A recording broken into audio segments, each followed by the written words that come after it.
And it started off like this. He actually set the stage in the following way.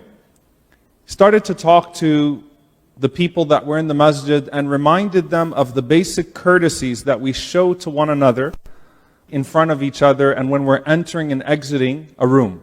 How you enter a room, how you exit a room. Everyone says, tafaddal, you go first. The younger person takes to one side and tries to let the elder enter in first. A person says, you're on the right side and the sunnah is that you should go first. One person holds the door for the others and says, go on out. And there is a beautiful emphasis on akhlaq, on character and on traits and in qualities, in some of these cultures in particular where it's almost to a point that it's overboard. Now you get into your cars and you start to drive out of the masjid. And you are back on your way and you're driving in the neighborhoods, driving on the highways, and that same person that if they were right in front of you, you would have held the door for, you would have said, tafaddal ammi, to the elder person, go in front of me.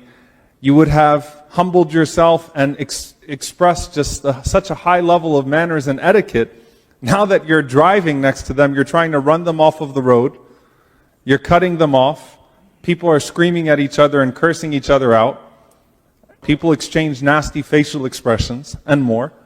And all this happens, and it's the same people that were just sitting together in the same room, but now everyone hates each other and is cursing each other out and is showing absolutely no courtesy to one another. Now, this is not specific to a country or a cultural context. It's actually indicative of a human problem, which is that we tend to put on our best display of human manners when it's awkward not to show manners. When it's awkward not to show courtesy. And it's less about the person in front of you as much as it is about you not being perceived in a certain way. It's not necessarily that you're honoring the gray hairs of the person that's next to you, or that you're trying to honor the sunnah, because there's a sunnah that we can apply when we drive too, and when we interact with each other on the road too. It's that I don't want to be perceived as a person of no manners, and I'm following basic cultural etiquette, and so I want to make sure that I don't cut someone off. I want to make sure this person goes ahead of me, and I sit in a gathering and I might uphold these high level of etiquettes about the way that I carry myself. But then once you're disconnected from that person in a meaningful way, and that person no longer is a human being but just another car on the road, then suddenly all of that goes out the window. And something else happens to you. Something else takes over you.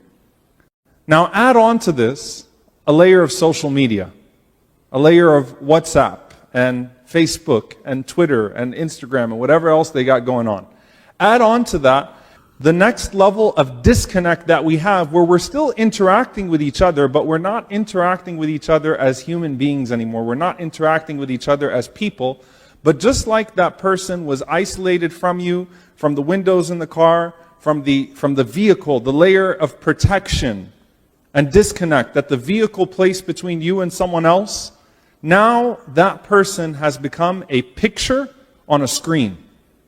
First they were a picture behind a glass, now it's a picture on a screen, and now you are literally going to forget all basic human etiquettes, all basic courtesies, all adab, all akhlaq, all characters, all morals, all that goes out the window. Because you can say more hurtful things when you forget that the person that you're talking to is a human being. You can be more aggressive. You can throw certain words. Think about the dynamics of a husband and a wife that would not dare to say certain things to each other, but the husband leaves or the wife leaves and they start texting each other. And things get wild over text. Things become escalated, naturally amplified, because you forget that the person that you're talking to is a human being, even though it could have been someone as close as your spouse that you were just with. Sometimes you read an email. Sometimes a WhatsApp message goes out. Sometimes something happens online and you have a hard time. You're like, did the computer mess up and put somebody else's name on this? Because you could not imagine that thing being said from someone's mouth in person when two people are standing in front of each other. There's no way that a person would be able to bring themselves to say something so nasty to someone else in person. But again, Once you're online, it's no longer two people talking to each other. The more distance that's created between you and someone else, the more that sense of brotherhood and sisterhood and basic courtesy and dignity goes out the window. But now here's the problem. Abdullah bin Abbas radiallahu ta'ala anhu said, describing the ayah in the Quran where Allah subhanahu wa ta'ala mentions that every single lafz, every single kalima, مَا يَلْفِظُ عَنْ قَوْلٍ إِلَّا لَدَيْهِ رَقِيبٌ عَتِيدٌ, that you don't say a word except that there is someone that writes it for you, that documents it for you, that an angel has been there to document everything. He said the documentation of Allah is every expression, every word, and every signal, whether it is expressed, written, or spoken. That's the way that Allah documents. And he said if someone rolls their eyes at someone else in the midst of a conversation, مَا يَلْفِظُ مِنْ قَوْلٍ إِلَّا لَدَيْهِ رَقِيبٌ عَتِيدٌ, it is written. If someone, that's what uff is. People didn't used to say uff to their parents, like literally uff lakuma. It was bristling, looking away, signaling in a certain way. He said if you write something in a letter, back then they didn't have texts, they didn't have social media. If you write something in a letter, expect it to be just as written with Allah subhanahu wa ta'ala as a word that you speak in vain or in ignorance or in haste. It is all captured and written by Allah subhanahu wa ta'ala.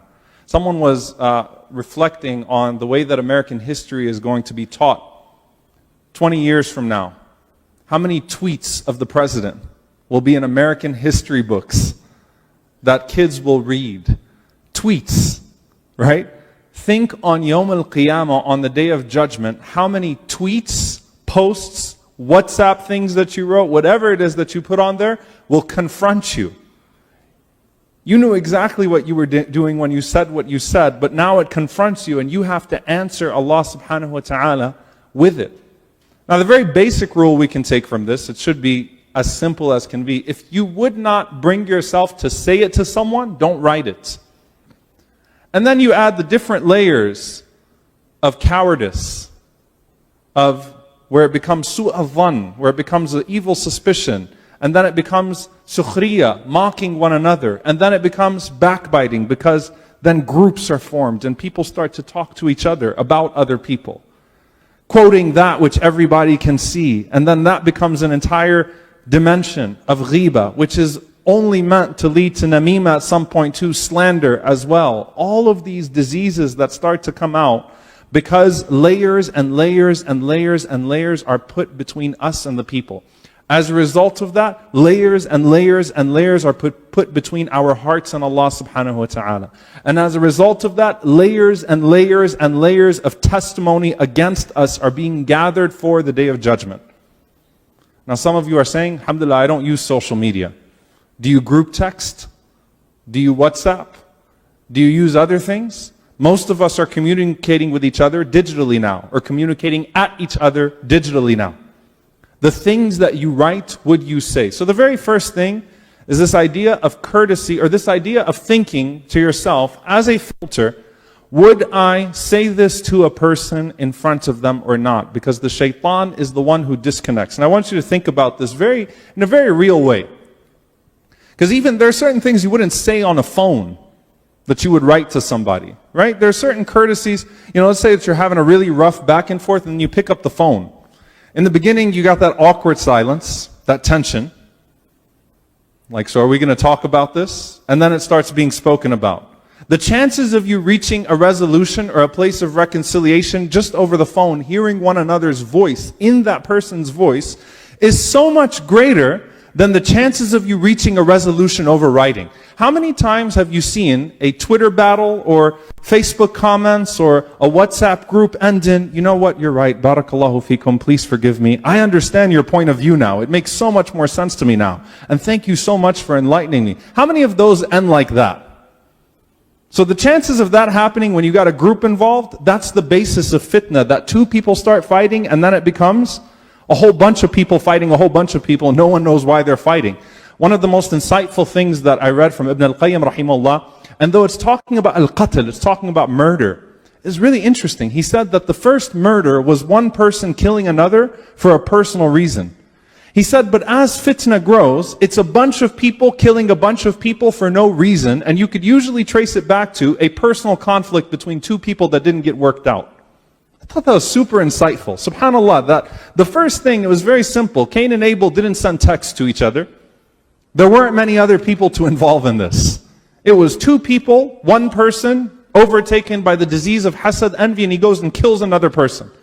As time goes on, as more people get added to the equation, as more means of communication get added to the equation, suddenly it's a whole bunch of people getting involved. And how many wars were fought over a conflict that started out with two people not getting along or two people expressing something with each other? And then you got all the foot soldiers, and they're killing each other, and they don't know why they're killing each other. Neither the person killing nor the person being killed has any idea what this is really all about. Transfer that from qatl, from murder, to everything else.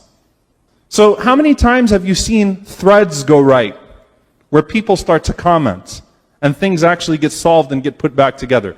Then the likelihood of it in a personal communication between two people, if it stays written, it's most likely going to end nasty. Then it gets reduced when you actually talk to each other, because you can at least hear someone's voice.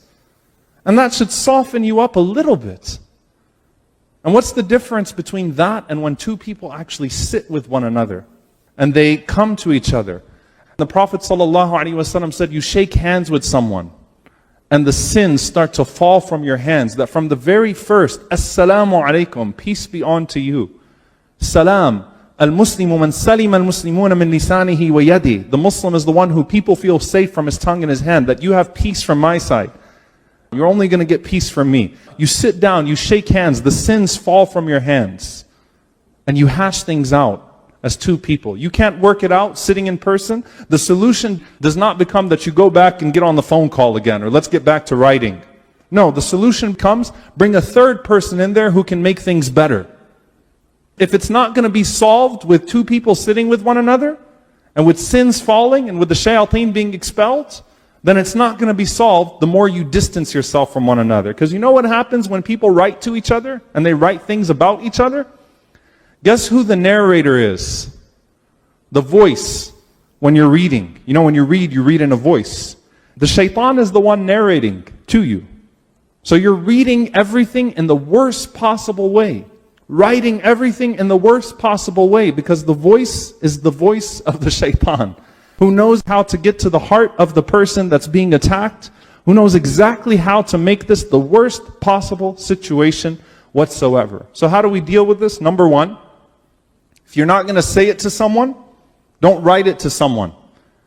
Certainly don't write it at someone, and definitely don't write it about someone, which is the worst type, because then you add the element of ghiba, backbiting, gossip, slander, and all of that with the bad adab that was already employed when it was direct communication.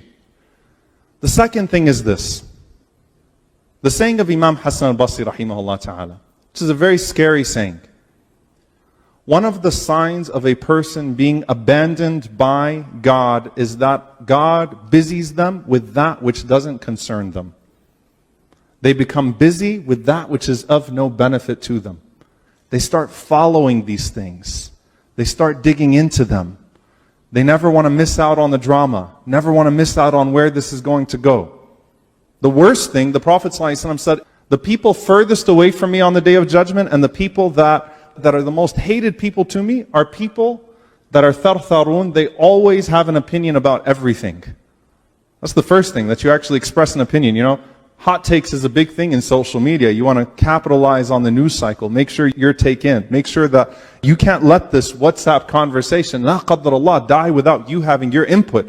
Oh no, the Facebook thread's going to become old. I need to make sure I get in on that one. Oh no, people are going to move on. The email thread's going to... Let me make sure I get my hot take in. It's a thing now, right? That's exactly the definition of a thartharun.